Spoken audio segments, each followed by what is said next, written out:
ನಮಸ್ತೆ,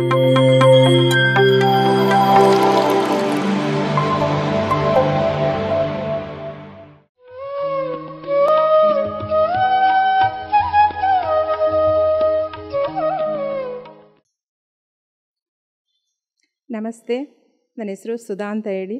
ನಾನು ಚನ್ನಪಟ್ಟಣದಿಂದ ಬಂದಿರೋದು. ನಾನು ಈ ಧ್ಯಾನಕ್ಕೆ ಬಂದು 1 ವರ್ಷ ಆಯಿತು. ನಾನು ಈ ಧ್ಯಾನಕ್ಕೆ ಬಂದು 1 ವರ್ಷ ಆದ್ರೂ ಕೂಡ ನಾನು ಏನಕ್ಕೆ ಬಂದೆ ಅನ್ನೋದು ಒಂದು.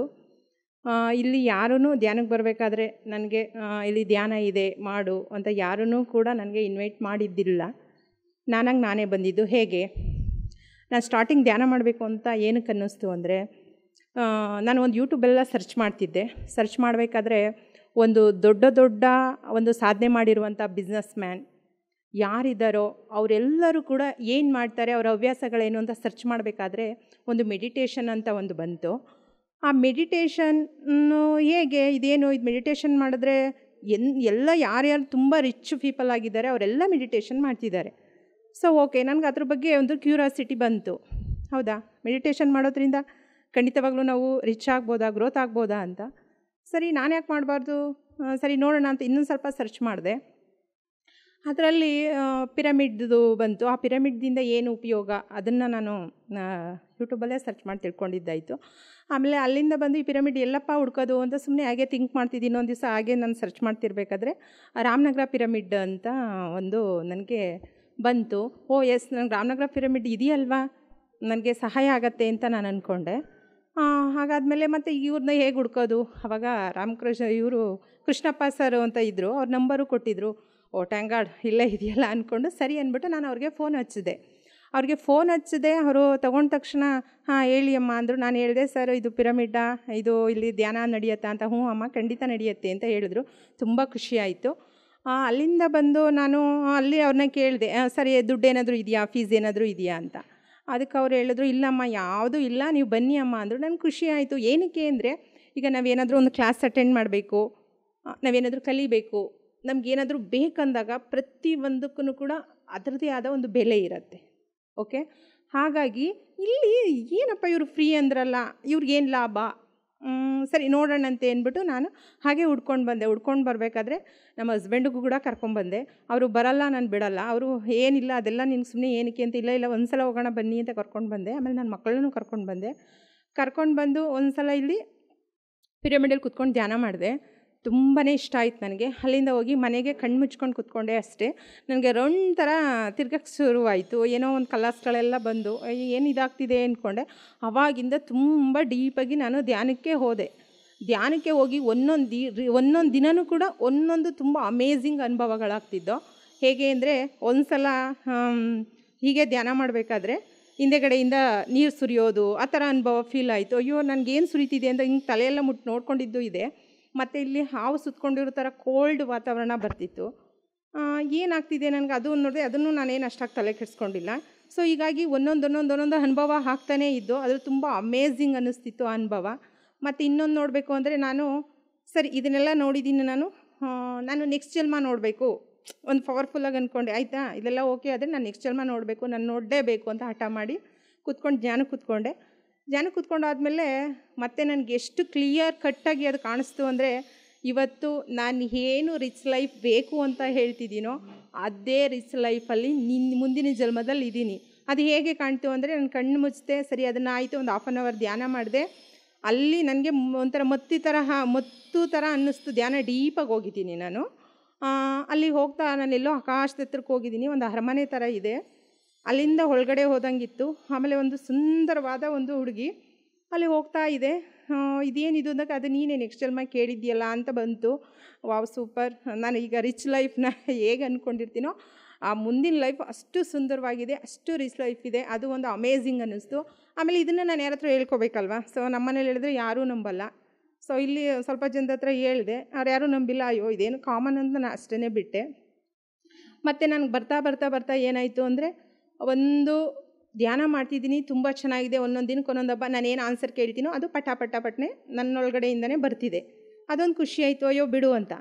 ಇಲ್ಲಿ ನಾನು ಬಂದಿದ್ದು ಏನಕ್ಕೆ ಧ್ಯಾನಕ್ಕೆ, ನಾನೇನಾದರೂ ಒಂದು ಸಾಧನೆ ಮಾಡಬೇಕು, ರಿಚ್ ಲೈಫ್ ಬೇಕು ಅಂತ. ಅದರಿಂದ ಒಂದು 1/4% ನಾನು ಹೋದರೆ ಅಲ್ಲಿ ಏನು ಬಂತು, ನಿನಗಿನ್ನೂ ತುಂಬ ಟೈಮ್ ಇದೆ, ವೆಯ್ಟ್ ಮಾಡು ಅನ್ನೋದು ಬಂತು. ಸರಿ, ಧ್ಯಾನ ಮಾಡ್ಕೊಂಡು ನನ್ನ ಪಾಡಿಗೆ ನಾನು ಹೋಗ್ತಿದ್ದೆ. ಆಮೇಲೆ ಏನಾಯಿತು ಅಂದರೆ ನನಗೆ ಒಂದು ಚಕ್ರಗಳ ಆ್ಯಕ್ಟಿವೇಶನ್ನು ಆಗೋಕ್ಕೆ ಶುರುವಾಯಿತು. ಅದು ನನಗೆ ಗೊತ್ತಿಲ್ಲ. ಅದು ಡೈರೆಕ್ಟಾಗಿ ಒಂದಲ್ಲ ಒಂದು ದಿನ ಕೂತ್ಕೊಂಡಿದ್ದೀನಿ. ನೈಟು ಮಲ್ಕೋಬೇಕು. ನನಗೆ ವಾಮಿಟೆನ್ಸ್ ಥರ ಬರ್ತಿದೆ. ನನಗೇನಕ್ಕೆ ವಾಮಿಟೆನ್ಸ್ ಥರ ಬರ್ತಿದೆ ಇದು ಅಂದ್ಕೊಂಡೆ ನಾನು. ಆಮೇಲೆ ವಾಮಿಟ್ ಬರಬೇಕು ಅನ್ನೋಷ್ಟರಲ್ಲಿ ಅಲ್ಲಿ ನನಗೆ ಒಳಗಡೆಯಿಂದ ಚಕ್ರಗಳೆಲ್ಲ ವೈಬ್ರೇಷನ್ನು ಬಾಲ್ ಬಂದಂಗೆ ಬರ್ತಿದೆ. ಸೊ ಇದು ನನಗೆ ಗೊತ್ತಿಲ್ಲ. ಆವತ್ತು ತುಂಬ ಹೆದರಿದ್ದೆ, ಇದೇನಕ್ಕೆ ನನಗೆ ಈ ಥರ ಬಾಲ್ ಬಂದಂಗೆ ಬರ್ತಿದೆ, ಇದೇನಾಗ್ತಿದೆ ಅಂತ. ಆಮೇಲೆ ಕಣ್ಣು ಮುಚ್ಚಿದ ತಗೊಂಡು ಡೈರೆಕ್ಟ್ ಮೆಡಿಟೇಷನ್ಗೆ ಹೋಗ್ತಿದ್ದೆ ನಾನು. ಇದೇನು ಅಂತ ಗೊತ್ತಿಲ್ಲದೇ ನಾನು ತುಂಬ ಜನಕ್ಕೆ ಕೇಳಿದೆ, ಅದು ಯಾರಲ್ಲೂ ನನಗೆ ಆನ್ಸರ್ ಸಿಗಲಿಲ್ಲ. ಆವಾಗ ಹೆದರ್ಕೊಂಡು ಬಿಟ್ಟಿದ್ದೆ ನಾನು. ಆಮೇಲೆ ಮತ್ತೆ ಇನ್ನೊಬ್ಬರು ಪಿರಮಿಡ್ ಮಾಸ್ಟರ್ ಕೇಳಿದಾಗ ಇದ್ರ ಬಗ್ಗೆ ಹೇಳಿದ್ರು, ಇದು ಒಂದು ನಿಮ್ಮದು ಸಕ್ಸಸ್ ಜರ್ನಿ, ಹಿಂದಿನ ಜನ್ಮದಲ್ಲಿ ನೀವು ಸಾಧನೆ ಮಾಡಿರೋದಕ್ಕೆ ಈ ಜನ್ಮದಲ್ಲಿ ಬಂದಿದ್ದೀರಾ, ಮಾಡಿ ಅಂತ ಹೇಳಿದ್ರು. ಸೊ ಹಾಗಾಗಿ ಮಾಡ್ತಿದ್ದೀನಿ. ಈಗ ತುಂಬಾ ಚೆನ್ನಾಗಿದೆ ಧ್ಯಾನ. ಇವಾಗ ನಾನು ಏನು ಅಂದ್ಕೊತೀನೋ ಅದು ರಿಸಲ್ಟ್ ಕೊಡುತ್ತೆ. ನಾನು ಏನಾದ್ರೂ ಧ್ಯಾನ ಕೂತ್ಕೋಬೇಕಾದ್ರೆ ನಾನು ಹೇಳ್ಕೊತೀನಿ, ಇದಕ್ಕೆ ನನಗೆ ಆನ್ಸರ್ ಬೇಕು ಅಂತ. ಅದು ಒಂದು ಹಾಫ್ ಆನ್ ಅವರ್ ಆದಮೇಲೆ ನನಗೆ ಫುಲ್ಲು ಡೀಟೇಲ್ಸ್ನ ಕೊಡುತ್ತೆ. ಹೌದು, ನಿನಗೆ ಈ ಥರ ಇದೆ, ಈ ಥರ ಆಗುತ್ತೆ, ಮತ್ತು ನಿನಗೆ ಪೂರ್ವಜನ್ಮದ ಕರ್ಮ ಇದೆ, ಇದನ್ನು ನೀನು ಫೇಸ್ ಮಾಡಲೇಬೇಕು ಅನ್ನೋದು ಬರುತ್ತೆ. ಮತ್ತು ಇದನ್ನು ಫೇಸ್ ಮಾಡಬೇಕಾದ್ರೆ ಇನ್ನೊಂದು ದಾರಿಗಳನ್ನೂ ಕೂಡ ನನಗೆ ತೋರಿಸುತ್ತೆ. ನೀನು ಈ ಥರ ಧ್ಯಾನ ಮಾಡೋದ್ರಿಂದ ನಿನಗೆ ಕರ್ಮಗಳೆಲ್ಲ ಕಳಿಯುತ್ತೆ. ನನಗೆ ಇವಾಗ ಎಷ್ಟು ಖುಷಿ ಆಗ್ತಿದೆ ಅಂದರೆ, ಇವಾಗ ನಾವೆಲ್ಲಾದರೂ ಹೋದರೆ ಜ್ಯೋತಿಷಿಗಳ ಹತ್ರ ಒಂದು ಪ್ರಾಬ್ಲಮ್ ಬಂತಂದರೆ ಹುಡ್ಕೊಂಡು ಹೋಗ್ತೀವಿ. ಏನು ಹೋಗ್ತೀವಿ, ಹೌದಾ ನಮ್ಮ ಮನೇಲಿ ಇಷ್ಟು ಸಮಸ್ಯೆ ಇದೆ, ನನಗೆ ಯಾಕೆ ಕೆಲಸ ಹೋಯಿತು, ಅವ್ರಿಗೆ ಯಾಕೆ ಬಿಸ್ನೆಸ್ಸಲ್ಲಿ ಲಾಸ್ ಆಯಿತು, ಇವ್ರಿಗೆ ಯಾಕೆ ಆರೋಗ್ಯ ಕೆಟ್ಟಿದೆ, ಇದನ್ನೆಲ್ಲ ಜ್ಯೋತಿಷಿಗಳು ಹೇಳ್ತಾರೆ ಅಂದ್ಕೊಂಡು ನಾವು ಸಾವಿರಾರು ಗಟ್ಟಲೆ ಖರ್ಚು ಮಾಡಿಕೊಂಡು ಹೋಮ ನೇಮ ಅಂತೆಲ್ಲ ಮಾಡ್ಕೊಂಡು ಇರ್ತೀವಿ. ಆದರೆ ಇಲ್ಲಿ ನಮ್ಮ ಧ್ಯಾನದಲ್ಲೇ ನಮ್ಮ ಕ್ವಶನ್ಗೆ ಆನ್ಸರ್ ಸಿಗತ್ತೆ. ಆದರೆ ಕೆಲವ್ರಿಗೆ ಇದನ್ನು ಬೇಗ ಅಕ್ಸೆಪ್ಟ್ ಮಾಡಲ್ಲ. ಅದು ಏನಕ್ಕೆ ನಾವು ಅಂದ್ಕೊತೀವಿ, ಅಷ್ಟು ಧ್ಯಾನಕ್ಕೆ ಹೇಳ್ತೀವಿ, ಅವ್ರು ಯಾಕೆ ಬರಲ್ಲ, ಅವ್ರಿಗೆ ಆವಾಗ ಕರ್ಮ ಕಳೆದಿರೋದಿಲ್ಲ. ಇಲ್ಲಿ ಧ್ಯಾನಕ್ಕೆ ಬರಬೇಕು ಅಂದ್ರೂ ಕೂಡ ಕರ್ಮ ಕಳೆದಿರಬೇಕು ಒಂದು ಪಾಯಿಂಟು.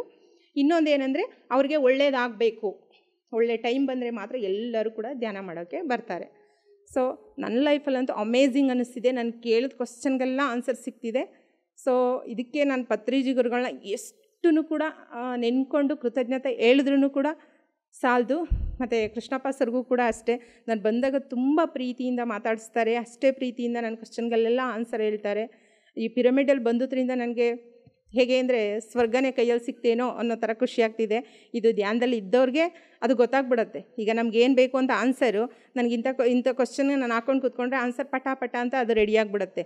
ಈಗ ಇನ್ನೊಂದು ಕೇಳ್ತಾರೆ ಯಾರಾದರೂ, ನೀವು ಧ್ಯಾನ ಮಾಡ್ತಿದ್ದೀರಾ ಮತ್ತು ನಿಮಗೆ ಪ್ರಾಬ್ಲಮ್ ಬರುತ್ತೆ, ನಾವು ಧ್ಯಾನ ಮಾಡ್ತಿರಲ್ಲ, ಆಯಿತು ನಮ್ಗೆ ಪ್ರಾಬ್ಲಮ್ ಬರುತ್ತೆ, ನಿಮ್ಗೆ ಯಾಕೆ ಬರುತ್ತೆ ಅಂತ.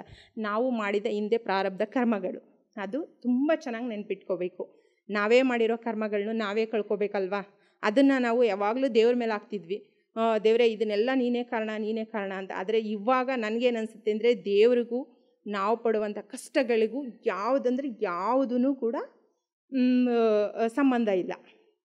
ಏನಕ್ಕೆ ಅಂದರೆ, ನಾವೇನು ಹಿಂದಿನ ಜನ್ಮಗಳಲ್ಲಿ ಅಂತ ಇದೆಯೋ ಅಲ್ಲಿ ಏನು ನಾವು ಕಷ್ಟನ ಬೇರೆಯವ್ರಿಗೆ ಕೊಟ್ಟಿದ್ದೀವೋ, ಅವ್ರಿಗೆ ಏನು ನೋವು ಕೊಟ್ಟಿದ್ದೀವೋ ಅದೆಲ್ಲ ನಾವು ಈ ಜನ್ಮಗಳೆಲ್ಲ ಅನುಭವಿಸ್ತಾ ಇರ್ತೀವಿ.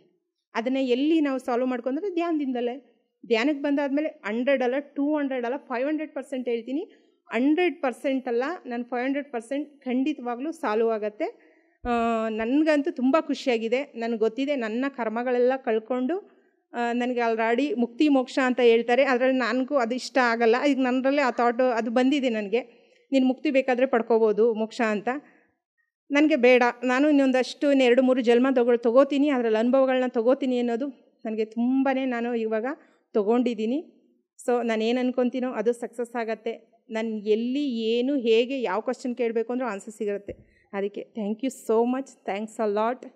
ಈ PMC ಚಾನಲ್ ಅವರು ನನಗೆ ಈ ಅವಕಾಶ ಕೊಟ್ಟೋದಕ್ಕೆ ಹೃದಯಪೂರ್ವಕ ಧನ್ಯವಾದಗಳು.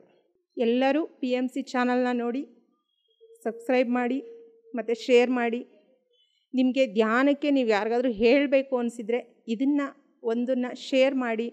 ನಾನು ಮಾಡಿರೋದೇ ಅಂತಲ್ಲ, ಬೇರೆ ವೀಡಿಯೋಸ್ಗಳು ಅವರು ಧ್ಯಾನಕ್ಕೆ ಬಂದು ಅವ್ರಿಗೆ ಅನುಭವಗಳನ್ನ ಹೇಳಿರ್ತಾರೆ, ಅವ್ರ ಕಷ್ಟದಿಂದ ಹೇಗೆ ಪಾರಾದರು ಅಂತ ಹೇಳಿರ್ತಾರೆ. ಅದನ್ನೆಲ್ಲ ಶೇರ್ ಮಾಡೋದ್ರಿಂದ ನಿಮಗೂ ಒಂದು ಪುಣ್ಯದ ಫಲ ಅಂತ ಇರುತ್ತೆ, ಅದು 100% ನಿಮ್ಗೆ ಸಿಗತ್ತೆ. ಥ್ಯಾಂಕ್ ಯು ಸೋ ಮಚ್ ಎಲ್ಲ ಧ್ಯಾನಿಗಳಿಗೂ. PMC ಕನ್ನಡ ಚಾನೆಲ್ ಅನ್ನು ಲೈಕ್ ಮಾಡಿ, ಶೇರ್ ಮಾಡಿ, ಸಬ್ಸ್ಕ್ರೈಬ್ ಮಾಡಿ ಮತ್ತು ಮಾಡಿಸಿ. ಎಲ್ಲರಿಗೂ ಧನ್ಯವಾದಗಳು.